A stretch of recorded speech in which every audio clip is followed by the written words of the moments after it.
We make fun of Muslims, like the ones in Saudi Arabia who say women shouldn't be allowed to drive and how backwards they are. Can you believe the nonsense? They believe it. But we here at home, us good Christians, we wouldn't believe nonsense like that. I mean, there's all sorts of fanciful stories in the Bible, including Jonah inside a whale. Well, obviously there's no evidence to that effect, right? Perhaps not.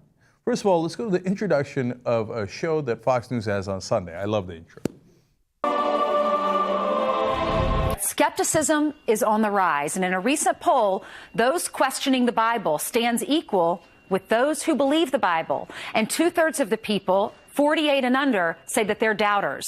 So what's behind the rising tide of this cynicism? We're going to ask our historian and author of A Doubter's Guide to the Bible, Dr. John Dickson. That's a television show on a news channel. Whoa! Keep me the faith! And by the way, those numbers are wildly misrepresented. The 19% who believe are people who believe literally, right? So it's not that only 19% of Americans believe in Christianity. That would be awesome, but that is not the case, right?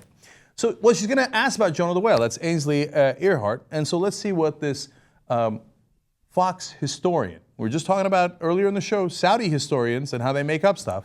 Let's see if this historian has his history right. You know, I hear a lot of people saying, well, you can't prove it. Did someone really get swallowed by a whale? Did Noah really build this ark? So what's your response to those skeptics? Well, I think there's probably less evidence than the average devout Christian would hope for, but way more evidence than our average atheist friend would ever imagine, especially around the figure of Jesus. The study of the historical Jesus in serious universities, secular universities around the world, is a giant topic because the evidence is overwhelming and we can know an awful lot about him, and that includes the reports in the Gospels. Okay, the Gospels are not history, okay? There are no serious historians who say, well, okay, well then Jesus walked on water and there was a virgin birth. Anyway, let's move on. That's not really how history works.